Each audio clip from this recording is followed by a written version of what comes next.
Hello my dear students, today we are going to study about simple future tense under tense group, right? In previous lessons we have studied about simple present tense, simple past tense, present continuous tense and past continuous tense, right? Here we will study about the third category of tense, which is future tense, and under the future tense we will study simple future tense. This tense is just like the simple present tense with a slight change of future content in it.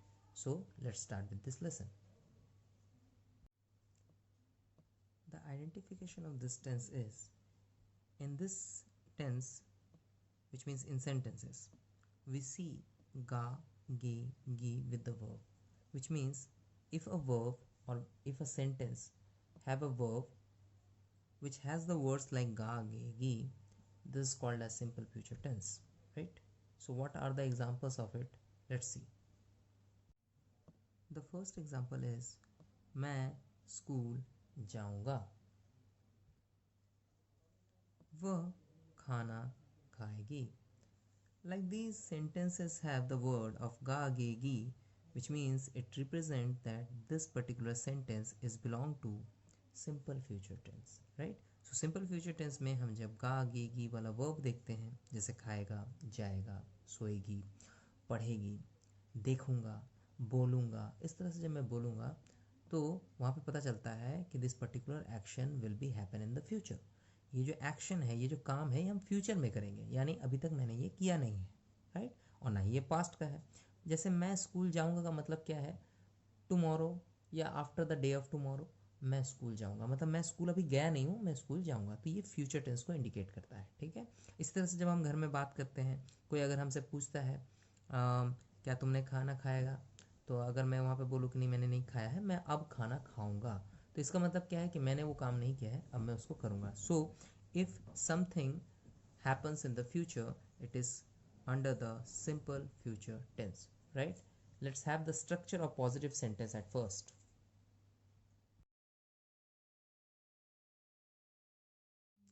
The first structure is positive sentences, right?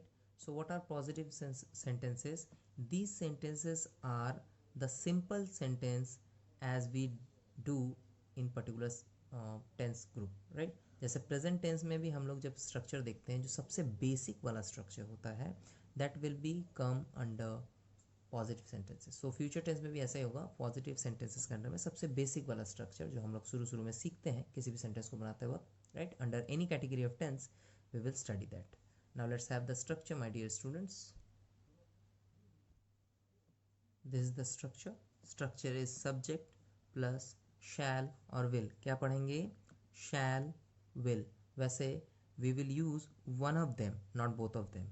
कोई एक ही use करेंगे, दोनों use नहीं करेंगे, ठीक है? We will use according to the subject or according to the demand in the structure, ठीक है? बाद में इसको जानेंगे. Later on I will discuss about this particular use of shall and will in this particular tense group. Now shall और will के बाद use करेंगे base verb. Yes, you heard right, base verb. base verb में कोई change नहीं होगा, which means if you know something जिसका English आपको आता है, जैसे खेलने को प्ले कहते हैं, कूदने को जंप कहते हैं, पढ़ने को रीड कहते हैं, that is called as base verb. अगर बेस वर्ब आपको आता है तो शैल विल के साथ बेस वर्ब यूज़ करेंगे. And after that if the sentence has it, right, तो हम क्या करेंगे? ऑब्जेक्ट लगाएंगे. Now let's have some examples my dear students. A first example is मैं स्कूल जाऊंगा. जैसे कि मैंने नॉर्मल एग्जांपल्स के अंडर में बताया था कि गा, गे, गी से बात करेंगे तो फ्यूचर टेंस हो जाएगा, राइट? सो मैं स्कूल जाऊंगा is the sentence under future tense and it is a positive sentence. तो स्ट्रक्चर ये वाला फॉलो करना है, राइट? सबसे पहले मैं का इंग्लिश क्या होता है? आई. इट इज़ अ सब्जेक्ट, ठीक है? उसके बाद हमें लगाना है शैल या विल में से कोई एक. आप यहाँ पे विल यूज़ करें. ज़्यादा सेंटेंसेस में जब हम फ्यूचर टेंस बनाते हैं तो विल का ज़्यादा यूज़ होता है. वैसे डिफरेंस तो है, कब शैल यूज़ करना है, कब विल यूज़ करना है. As I told you, I will discuss it later. Now I will के बाद क्या लगेगा? देखो आप शैल और विल के बाद क्या यूज़ करते हैं? Base verb. अब बेस वर्ब के लिए मतलब कौन सा एक्शन, क्या कर रहे हैं? देखो स्कूल जा रहे हैं, जाने का काम हो रहा है, राइट? सो आई विल होगा गो. नाउ ऑब्जेक्ट क्या है? ऑब्जेक्ट मतलब अगर सेंटेंस को और ज़्यादा डिटेल में बताएं तो हम उसमें ऑब्जेक्ट यूज़ कर लेते हैं। जैसे मैं जा रहा हूँ, ये तो ठीक है, यानी मैं जाऊँगा, लेकिन कहाँ जाऊँगा? तो स्कूल जाऊँगा। सो हम यहाँ डायरेक्शन दे देते हैं to school, right? Now let's have another example. Next example देखो, तुम पढ़ाई करोगे। यहाँ पे भी गा गे गी यूज़ कर रहे हैं, यानी पढ़ाई किया नहीं है, पढ़ाई करेंगे, यानी फ्यूचर टेंस है, राइट? सो तुम के लिए इंग्लिश होगा यू, और शैल या विल में से कोई यूज़ करना है तो हम यहाँ पे यूज़ कर रहे हैं शैल, ठीक है? कोई डिफरेंस नहीं है, you can use will also. So shall मैंने यूज़ किया थोड़ा डिफरेंट दिखाने के लिए। अच्छा, अब क्या कर रहे हैं, हमें चाहिए बेस वर्ब। तो बेस वर्ब डिपेंड होता है सेंटेंस के एक्शन पे, सेंटेंस में क्या हो रहा है, पढ़ाई करने की बात हो रही है, राइट? सो पढ़ाई करना एक एक्शन है, एक वर्ब है। सो हम यू शैल स्टडी कहेंगे। क्या कहेंगे? You shall study. अब यहाँ पर अगर मैंने बोलता कि किताब की पढ़ाई करेंगे या कोई पर्टिकुलर सब्जेक्ट की पढ़ाई करेंगे तो हम सब्जेक्ट का नाम डाल देते हैं। फिलहाल लिखा हुआ है तुम पढ़ाई करोगे, इसका मतलब you shall study, that's it.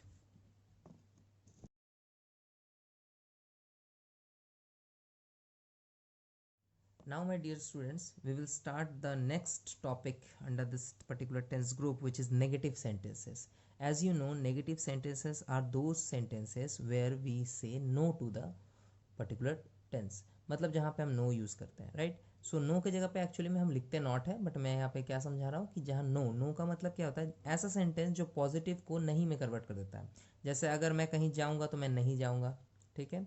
मैं पढ़ूंगा तो नहीं पढ़ूंगा, मैं खाऊंगा तो नहीं खाऊंगा। तो इस तरह से ना करके जब बात करेंगे तो उनको हम नेगेटिव सेंटेंसेस की कैटेगरी में देखते हैं, ठीक है? Let's have the structure. The structure is subject plus shall will as said in the positive sentences, but along with that you will use not in the third place as every sentence do। क्या होता है, हर sentence में जब भी हम negative बनाते हैं तो मैंने हमेशा सिखाया है कि we will use not in the third place of the structure. मतलब सब्जेक्ट के बाद जो भी आप वर्ब फॉर्म यूज़ करते हो, either is am are use करो प्रेजेंट कंटिन्यूस में, या पास्ट कंटिन्यूस में वॉज वेयर यूज़ करो, राइट? अगर हम सिंपल प्रेजेंट टेंस बनाते हैं तो उसमें हम लोग डू या डज यूज़ करते हैं, तो वहाँ पर नॉट को हमेशा थर्ड प्लेस में रखा जाता है when we form negative sentences. So यहाँ पर क्या होगा, the same structure will be followed just like the positive sentences, but we will use not in the third place. Now subject के साथ यूज करेंगे शैल विल प्लस नॉट लगाएंगे, and the whole structure will be same, जैसे base verb plus object. Let's have some examples to clear on that. Now see, this is the first example and I have taken the example just from the positive sentences। मैंने सिर्फ वहाँ पे क्या use किया है, नहीं, वहाँ पर सेंटेंस था मैं स्कूल जाऊँगा, I have transformed it into मैं स्कूल नहीं जाऊँगा। अब नहीं का यूज़ हो रहा है, विच मीन्स नॉट का भी यूज़ करना है। तो इसको कैसे फॉर्म करेंगे, मैं के लिए यूज़ करेंगे I, just like the positive sentence. I के बाद हम वहाँ पे यूज़ कर रहे थे शैल या विल, हम यहाँ पर भी शैल या विल में से कोई एक यूज़ करेंगे, विल यूज़ करते हैं, ठीक है?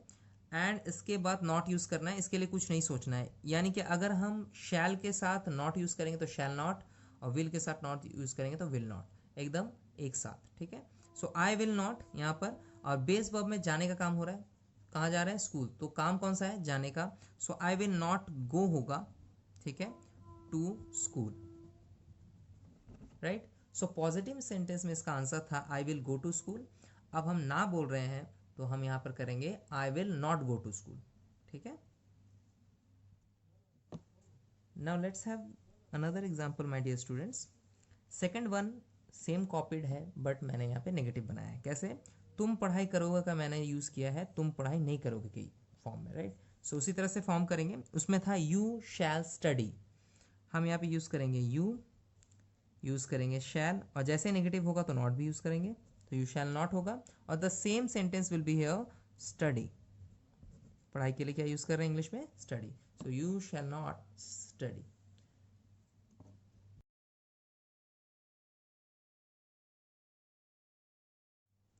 Now we will moving on to the next type of sentence which is called as interrogative sentences। Interrogative sentences किसे कहते हैं, the sentences which are used to ask questions, right? जब हम क्वेश्चन करते हैं किसी को तो उसे हम कहते हैं इंट्रोगेटिव सेंटेंसेस। क्वेश्चन मार्क भी पुट करते हैं at the end of the sentence. अब इसका स्ट्रक्चर देखते हैं कि हम फ्यूचर टेंस में कैसे बनाते हैं। Here is the structure, my dear students. Shall will at the first place, after that subject, then base verb, then object, but do not forget to put a question mark at the end of the sentence, right? So कैसे बनाएंगे, जैसे हम present tense में सीखे हैं, present के continuous tense में सीखे हैं कि हम क्या करते हैं, we will just do a trick that we will take the helping verb or auxiliary verb into the first place and we will replace it with the subject को ले आएंगे second place में, shall will को ले आएंगे first place में, बस बन गया हमारा interrogative. And after that at the end of the sentence हम एक क्वेश्चन मार्क, जिसे हम पंक्चुएशन मार्क कहते हैं, इसे पुट करेंगे. ऐसा इसलिए करते हैं क्योंकि क्वेश्चन जब साउंड करे, यानी if the question sounds then it will और it must sound like a question sentence. ठीक है, let's have some examples. Now this example says, क्या तुम पढ़ाई करोगे. देखो मैंने एक गलती की है, राइट? कभी कभी हम लोगों से भी गलती होती है. क्या है गलती? क्वेश्चन मार्क पुट नहीं किया हम लोगों ने. Now it sounds like a interrogative sentence. क्या बोल रहे हैं, क्या तुम पढ़ाई करोगे. इसका मतलब हम सामने वाले से पूछ रहे हैं कि क्या तुम पढ़ाई करने वाले हो, मतलब फ्यूचर में क्या तुम पढ़ाई करोगे. हो सकता है वो 1 घंटे बाद करे या 5 मिनट के बाद करे या आपके बात करने के बाद, यानी आपने जब पूछा उसके बाद ही करे, but it will happen in future. तो ये अगर फ्यूचर में अगर होने वाला है, सो हम इसमें क्वेश्चन कर रहे हैं कि फ्यूचर में क्या आप ऐसे करने वाले हो. सो क्या तुम पढ़ाई करोगे is a interrogative, is an interrogative sentence, right? So क्या तुम पढ़ाई करोगे का कैसे हम लोग फॉर्म करेंगे. शैल विल को फर्स्ट प्लेस में लेते हैं. सो हम यहाँ यूज करते हैं शैल. ठीक है, अब तुम है तो यहाँ पे सब्जेक्ट के लिए यूज करेंगे you. Shall you. Base verb use करना है तो पढ़ाई करने का काम करना है, सो स्टडी लिखेंगे. एंड और कोई एक्स्ट्रा ऑब्जेक्ट नहीं है इस क्वेश्चन में, सो शैल यू स्टडी का हम क्वेश्चन मार्क के साथ एंड कर देंगे, right? So this will be the technique to complete this sentence under interrogative sentences, right? Now let's have another example. The next example is, क्या वो गाना गाएगी. ये भी एक तरह का क्वेश्चन है और फ्यूचर के किसी एक्शन को यहाँ रिप्रेजेंट किया जा रहा है. सो हम इसको किस तरह से बनाएंगे, क्या वो गाना गाएगी, तो गी लगा हुआ है विच means it represent the female character over here. तो हम यहाँ पे यूज़ करेंगे विल. हम शैल भी यूज़ कर सकते हैं, दूसरा सेंटेंस मैंने विल से बनाया है. सो विल यहाँ पे सब्जेक्ट के लिए यूज़ करेंगे she. Will she sing a song, right? Question mark से इसको एंड करेंगे. क्या वो गाना गाएगी, will she sing a song. तो ये हो गया हमारा इंट्रोगेटिव सेंटेंसेस का तरीका. Now move on to the last type of sentence which is called as the mixture of interrogative and negative sentence.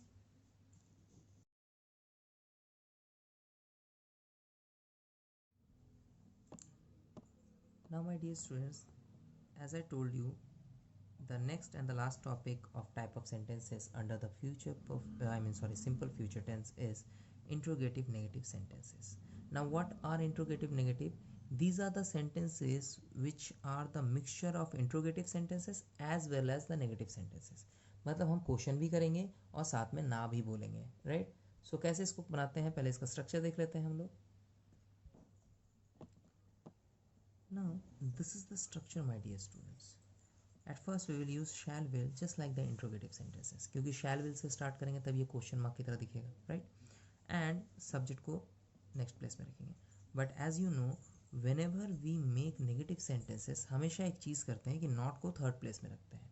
सो इस स्ट्रक्चर में जहाँ इंट्रोगेटिव के साथ नेगेटिव बनाना है, यहाँ पे हम नॉट को थर्ड प्लेस में रखेंगे, right?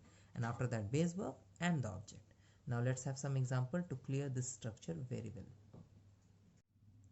The first sentence says, क्या तुम नहीं खेलोगे.